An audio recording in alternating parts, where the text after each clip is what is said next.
My name is Emily Prince. I am the Education Director and Grants Coordinator at Stuart's Opera House. Needed resources for a community development project would be people, most importantly, who have listened to an idea that came out of the community.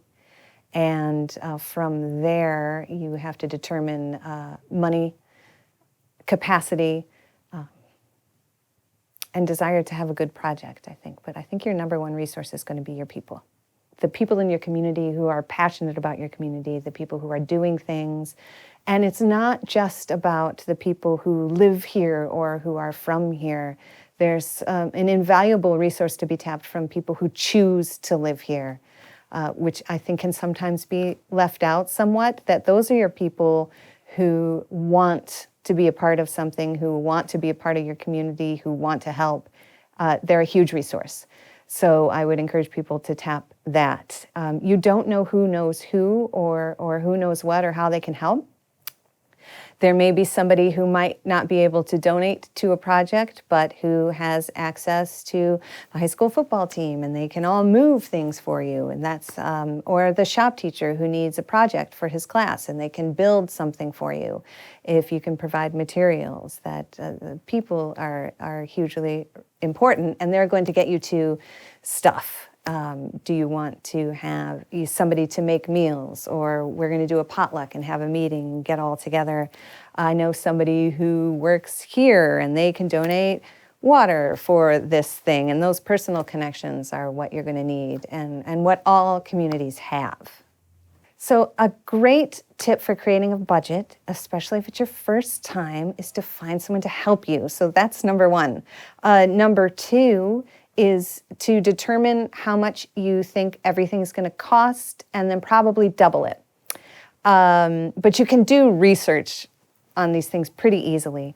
You can also go to your local library, where there are generally books on event planning and budgeting, and there are worksheets right in there. Don't be ashamed to not use those things. Everybody in the business just stays a chapter ahead. So you'll be fine. And then once you have your expenses, you start trying to figure out income. And you want to break your budgets into categories of personnel and stuff. Include people's time, include how much you would pay them if you could. You can add another column for, well, they're donating their time, but that donation still has value. And I think, that's something you don't want to forget or leave out, that people are going to be working for you, even if they're volunteering, that has a value and needs to be in your budget. You want to have your earned income and your unearned income. So earned income could be selling tickets, doing merchandise, having t-shirts, sponsorships. A sponsorship and a donation is different, and I think we're going to get to that a little later. And then you're going to have your unearned income, which would be donations, in kind. If people donate you something, that has a value, and you can include it in your budget, especially if it's an expense. So if there's an expense, there needs to be an income, and everything's going to want to match up. Your goal with a nonprofit event is to break even. Being a nonprofit doesn't mean you don't make money. What it means is that board and people don't profit off of the event. Partnering is very important in community events, very important just building people together. And the best partnership plans are written down and agreed to, even with somebody you've partnered with for years. This comes up quite a bit in fundraising. So you have an amazing project, and all of these organizations are going to work together on it, and we're going to write grants, and we're going to fundraise, and then Rocky Boots gets 5 donation letters from each organization asking for the same thing for the same project. They're going to feel a little annoyed. If you have a partnership agreement, you agree who's doing the fundraising for what, who's targeting what organization, everything, and it's a simple one-page thing, which you can develop, or you can do a Google search. If you borrow anything from the internet, be sure to cite it, like this partnership agreement came from, and put the web address. It's another thing people sometimes forget. You still have to cite when you're using somebody else's stuff. But that's the best way to partner and barter like that.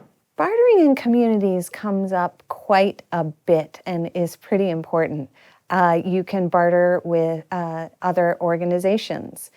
So, for example, I'm here at Stuart's, and the Southeast Ohio Musical Lending Library is based out of Arts West, and they need a ukulele. Well, I have 5 ukuleles from this project I just did, so I'm going to send my ukuleles over there, but then I need them to help me with a poster. So they're like, okay, well, we're going to design this poster for you.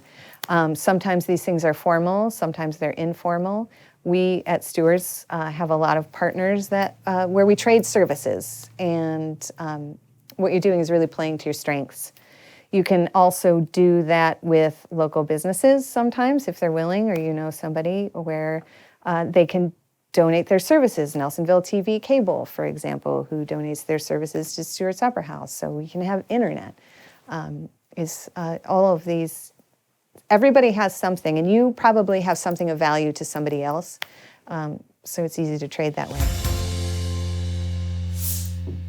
You get support from local businesses by patronizing local businesses, and you want to make sure that you're doing it. So local businesses, I would guess, probably get hit up several times a week from events at the university, at Ohio University, Hawking College. They're fundraising, Girl Scouts, Boy Scouts, civic groups, 4-H, all the nonprofits. You know, they're constantly getting these donation letters. Sponsorship is out of their marketing budget. So it's not necessarily a donation. So you're providing something to a business for sponsorship. Most of their sponsorship dollars are not tax deductible. So this is important, right? Because you're going to give them something for sponsoring, like, it costs $250 and we'll put your logo on our t-shirt, and that has a cost. So that's not tax deductible. We're going to give you 2 tickets to our event, and that has a cost. So that's not tax deductible.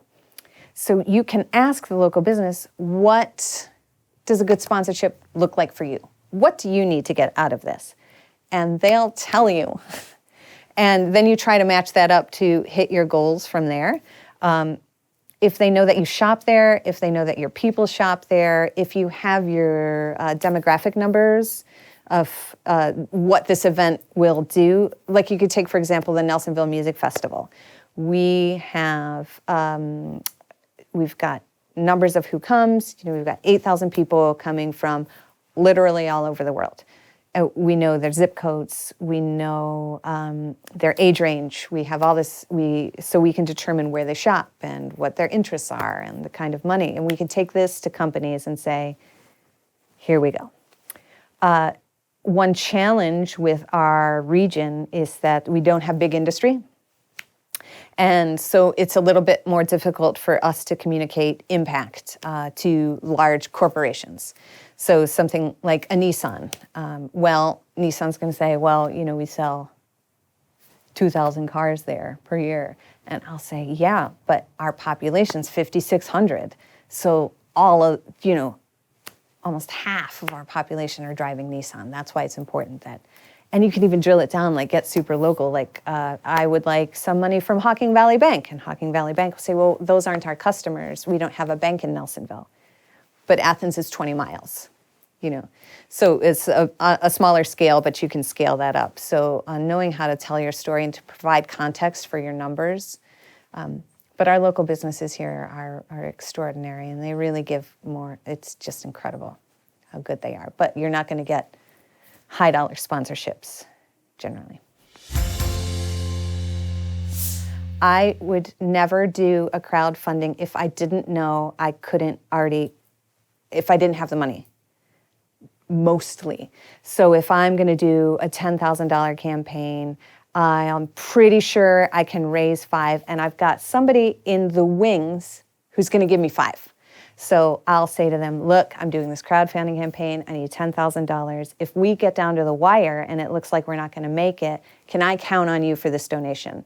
So this is not something you would necessarily make public, but you don't want to go out with a crowdfunding campaign that's not going to make its goal, because it looks bad and it also slows down donations. There's a percentage of time where if you don't make so much of your goal, you're not going to hit your goal. So weigh that, some crowd funds are going to flop. It could be a great project, but things can go wrong. You want to have somebody also in the wings who can give you a boost when you need it. Well, this person committed to $1,000. You're going to time when they make that donation. Typically, something like that would be right away. So like, oh, well, somebody already gave $1,000. This is a great campaign. And then, your $10, your $20, your $30 donations start coming in. Make sure that you're using a platform that, whether you make all of your money or if you don't hit your goal, how much are you actually getting? And make sure you're figuring that in over credit card fees, service fees, whatever the service is, so that you're going to make sure that you get everything you need. The most successful campaigns are real slick but made to look folksy. So that's something to keep in mind. And there are people who can help you, young people perhaps, and you can do a video on your phone, but maybe you have somebody who's associated with the high school program or university program. You're going to maybe use somebody from a high school program and then make a big deal about that, about how they made your video. But never go into a crowdfunding campaign without knowing you're going to make your money. And it makes people feel pretty good to be able to donate a little bit amount of money. So it's a nice friend raiser as well. To get started in budgeting and planning events, there's probably somebody who knows how to do something in your circle, who you could be really nice to and get you started. There are organizations, Stuart's, Dairy Barn, Arts West, City of Athens, Factor Street Dance Studio, like innumerable, Athens and Nelsonville, Village Productions in Amesville, the Federal Valley Resource Center, people are building communities really authentically, and they can help you avoid some pitfalls or talk you through your pitfalls, because they're going to happen, and that's how you learn. The best way to learn how to write a grant is to submit a grant and then go to, if they have an open review, go and listen to people reviewing your grant. It's horrible, but that's how you oh, I didn't mean that at all, or oh, that's not what I felt like I wrote, and to hear somebody review something like that. Ohio University is an incredible resource of people who will help you, and they have programs, and they'll connect you to the right people. The Ohio Arts Council will help. More people are willing to help you than you think if you're not really imposing on their time. If you're clear and you can say to somebody, could you just send me your budget for that event you did?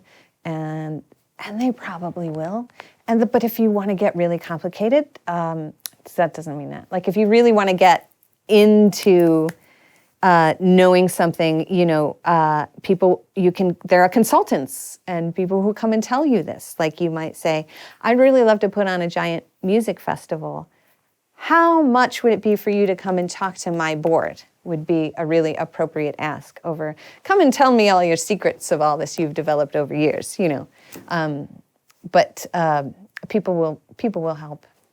When you're researching a grant opportunity, you want to make sure that, one, you already have a project and that project fits with the grantor.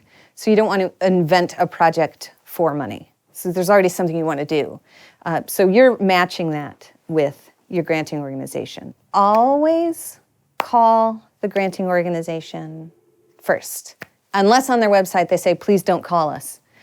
Granting organizations have to give their money away. So go in knowing that you're helping them fulfill their mission with this amazing project you have. So already flip that around. Oh, I hate asking people for money. No, they have to give it away. If you contact the program coordinator, you will save yourself years of your life, because they can tell you, you know what, this doesn't sound like a good fit for us, but thank you very much. We're happy to hear about your project. Or they'll say, yes, this sounds like a good fit. Here's our application process. Then you follow those rules. Whatever rules are dictated to you by the program officer of a granting foundation, they know what they want. Answer the questions.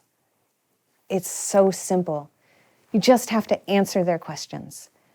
Most grants are given, and this is sort of unofficial, after the relationship has been built with the granting organization. We're really fortunate in Ohio to have the Ohio Arts Council, which is it is in fact the second largest state arts organization, the first being California.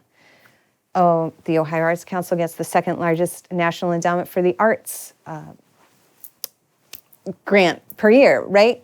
They will help you. You call the Ohio Arts Council and they'll match you to the proper program coordinator. Part of their mission is funding all 88 counties. They have money. It may not be significant, but that's going to be your break into that universe. We have the Foundation for Appalachian Ohio, which funds I think the 23 Appalachian counties of Ohio. So it's a large swath, but there's the Appalachian Regional Commission, and our contact to them would be through the Buckeye Hills Council. The Appalachian Regional Commission is a federal organization that funds all of Appalachia. I don't think there are as many foundations grants dollars, as people might suspect, because again, we don't have industry, we don't have large population numbers. We could go to a Columbus Foundation and say, well, we want $100,000, and they'll say, well, yes, of course, but the zoo does too. And I'm like, that's great. So you can give $100,000 to the zoo, and you're a mid-level donor. You could give $100,000 here, and you're one of our top donors. So how are you telling that story again? And it's building those relationships. There is also more money locally than maybe people would think too. So it's that building relationships and having a really authentic project that came from the community will work. If you're trying to impose a project just for funding on a community, nobody wants it. Everything sort of starts falling apart from that kind of top-down. Doesn't work. It's got to be up. Does pretty well. When you get a little bit more into the grant writing world, is the level of language needs to be at about a 7th grade level, which I think is surprising to some people, because you look at a grant reviewer who's going to maybe spend 45 minutes on 50 applications. They want the questions answered, and they want simple, short sentences. Don't put in jargon. Tell them what you're doing. If you can't communicate what you're doing, I would question whether or not you had the capacity to pull off your project. Because they're not just reviewing your project, they're reviewing your grant application. And if you can't communicate what you want to do, there's going to probably be a problem further down the line with your project. So keep it simple, answer the questions, and be really truthful. There's a movement in grant writing now with ethical storytelling. And there's a website, ethicalstorytelling.org, where you just commit to telling the story of your community, which will help you avoid poverty porn traps, and exploitive language. We have a lot that's wonderful in our community, and that a reason going back to why people really choose to live here. And so we want to tell our story in a positive way and try to avoid some of that negative language. When you're thinking about a project you can think about how, there's sort of a textbook way about things are how they're supposed to work, right? And that doesn't work here. So don't worry about it. Nobody knows what they're doing, but if you think about building your community, then things really start to work. And the money follows with a lot of hard work, obviously. But when you can get really passionate and excited about your project, and it's the right project for the community.